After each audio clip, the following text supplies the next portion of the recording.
You're listening to Unfiltered, real talk about sex and love with Ashley and Heather. And on today's episode, we're going to be answering questions that really are hard answers when it comes to healing and recovery. Okay, well, let's just jump right in. My group was excruciating tonight. Hearing others' victories while I'm drowning in pain felt unbearable. I'm exhausted from picking myself back up after every setback, asking why healing comes easily for some but not for us. I know God has a plan, but it still hurts. What should I do when group becomes too painful? Should I push through even when my heart isn't in it? So I have two answers here. My first answer is no, you don't have to push through if it's too unbearable. For some, the best place to start, and there's so many factors involved in like knowing where to start. Starting with counseling may be the better option because then it's tailored to you. You can unpack things in the pace that you need to unpack them. You're not having to hear a bunch of other stories. And so that's my first recommendation is get on our website and do a free consultation for counseling and start there. At some point, group will be important, but it may be way down the road. And so start with counseling. The other thing is if there's parts of your group that you really enjoy, and sometimes or often you walk away feeling encouraged, supported, loved, seen, and refreshed, and then there's just some times that are painful and excruciating. In that case, I would say make sure that you have a plan after group. Make sure to spend time with a friend, or maybe you're not at home, or maybe you schedule yourself an extra counseling appointment after group to be able to process what was triggering and what you were feeling. And so if that's the case where it's just sometimes it's hard, make sure you're just doing group and then having other things planned out for you to do that are healthy. And again, going back to that, things that you need, self-care, purpose, your own identity, that you're not just like sitting in those thoughts all week, scheduling that counseling, scheduling that friend date, making sure that you're not just going home and like having those thoughts swirl around. But overall, it sounds like group is really hard for her because they're not progressing the way that some of the other couples are progressing. And in this case, I would say, I think counseling is the better start. Yeah, that can be a really tough place to be, especially when I know that a lot of times in group, we'll have a mix of women who have gone through a divorce already. And then we have a mix of other women who their husbands are still working at it. And it is really, really hard to be in that place when I remember feeling that way, feeling like, okay, well, my first marriage didn't make it. And so it is sometimes just the reality of that is really hard to sit in. So yeah. I agree. Counseling would probably be a really great start for her. So our next question says, I have a question for you in regard to rebuilding intimacy and trust. My husband has involved himself in behaviors that I find repulsive. He has apparently spent time at home wearing my underclothes for arousal. He has masturbated and interacted with our cat during those times and also taken pictures of himself in his boxers and sends it to hookup sites. I find these activities gross and disgusting. They are triggers to me being intimate with him. How do I overcome this? I don't know if this is something that you have to overcome. It seems like those behaviors are not things that are common for people who are pursuing recovery and health. Those seem like behaviors of somebody who is very much in their addiction and in their acting out behaviors. And so I guess that would be my first thing, is that I don't think that this is something that you need to overcome. I probably would recommend, again, that you work with a counselor, a personal counselor, somebody who is trained in sexual addiction, who then also can help you to create a safety action plan and able to help you put boundaries in place, because I think that as the betrayed partner, those things would not make me feel safe. And so they probably make her feel unsafe as well. So that, I guess, would be my recommendation. Yeah, I think, Heather, that you answered that perfectly.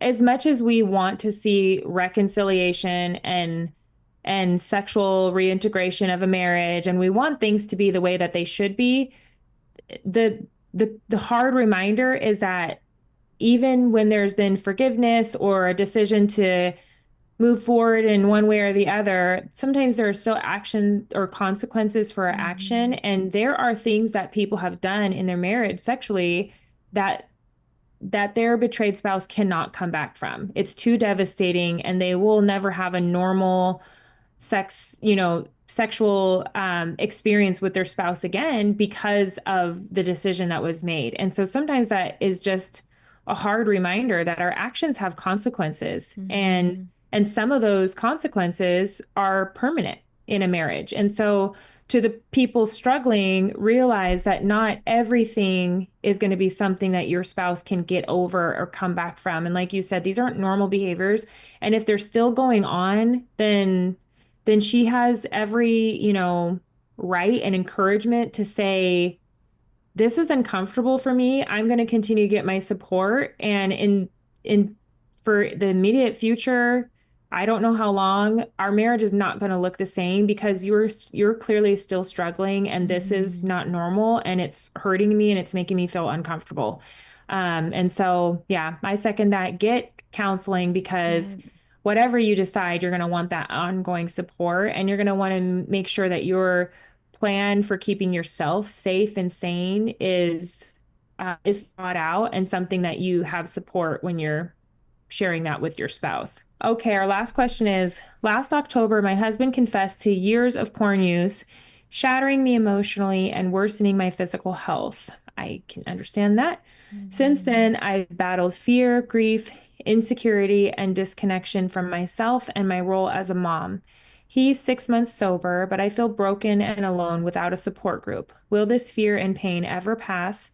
And how can I stop living in constant emotional defense? And so that last part of constant emotional defense, Mm-hmm. um, my guess is her nervous system is just very rattled with the physical pain and the fear, that she's like, for those who maybe don't know these terms, that maybe you're stuck in this fight, flight, or freeze pattern. I know Mm-hmm. I was stuck there for years, just like constantly on guard of any injury or harm that could come my way. And it wreaks havoc on your body. It causes chronic Mm-hmm. inflammation, disease. It is so hard on your body. I know that Heather and I both battle with a chronic illness, and Mm-hmm. stress like this will just keep that on, and it will bring your body downhill faster than anything. And so Mm-hmm.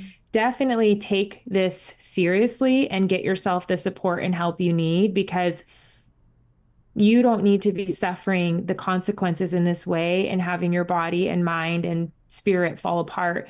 Um, Even the disconnection from herself and as a Yeah. mom, that adds grief then, and Mm-hmm. layers of feeling shame or sadness because you're disengaged as a mom. And so again, I'm just emphasizing, see this as such a serious issue to put the time, money, resource, whatever you have to do to take care of yourself, even though you didn't cause this, it's Mm-hmm. harmed you and it's harming your children and it's harming your health. And so treat it like you would if you had a best friend that was severely injured and they needed all the care they could get. That needs to happen with you right now.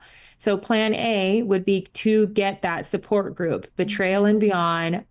100%. Go to our website, peerdesire.org, join a group, click the button, and first see if there's any groups in your local area. Put your zip code in, expand the radius to 100 miles, and see if there's a local group, and you can have a safety net, a support system in Mm-hmm. that group of women. If there's not a local one, then join an online group. We have plenty of groups online, and that will, I can almost guarantee that right away will become a lifeline for you. Feel Mm-hmm. like help you have a little bit of breathing room, like you're not drowning. So that support group, and then I see that he's sober, so he's not maybe acting out, but also he should be in a group. He should be in Seven Pillars so that he can start getting to the core reason of why he does what he did, Make sure that there's longevity in his recovery, that he's not just sober, but that he's growing emotionally, relationally, that he's developing empathy for what's happened to you, that he can get to the point where he looks at you and says, I am so sorry I caused you this emotional and physical pain. I can even see that it's creating a struggle with you being present with the kids right now. And I hate that I've done this to your family. Let me take the kids. You can, go to group. And then if you want to stop and get a pedicure, visit with your friends, I want to help you. I mean, this is like dreamland. We hope that all struggling spouses are this way, but that's what we hope they start to develop by being in group and being with other men who have been there and also who have got to a place of freedom. So get in group. That is my one and only recommendation. If you do one thing, it'd be get into a Betrayal and Beyond group. Yeah. And the thing that I think a lot of betrayed partners don't realize is that when our sympathetic nervous system is activated and we have that alarm in our head that is signaling us to tell us that there's danger and that something is wrong, that God designed our brain for that, which was just the most amazing thing.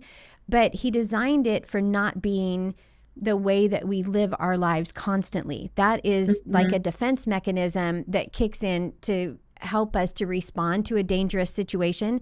But when we are living in that we're living with that alarm in our head going off 24/7, it does. There are just physical and probably spiritual and emotional consequences that really happen as a result of that, because that was not God's design for us to live in that constant state of fear and panic and anxiety. And we talk about this in Betrayal and Beyond to just help women recognize that these are legitimate symptoms, that there's something physical happening in your body and that we need to help heal that part of you too. So just being able to stabilize and not have that survival part of your brain be hijacking everything is a great first step. And so just a few resources other than getting in group, which is our recommendation, would be, we have a blog called Why Do I Need Group When It's Not My Fault? We have 7 keys to understanding betrayal trauma, which is a free ebook. And then we have an earlier episode on Unfiltered where we have Dr. Stefan and we unpack a little bit about what happens to a spouse during betrayal. And so those would just be some easy, free first steps while you're waiting to get into a group. All right. Well, thank you for sending us your questions and sharing those questions with us. We hope that it not only was helpful to you, but to other people who may have those same questions, or maybe they didn't realize they had those questions until they heard it. And so we just appreciate you joining this conversation. If you can think about something we should be talking about it, please keep sending your questions to us at unfiltered@puredesire.org. And if you found this episode helpful, please share it with a friend.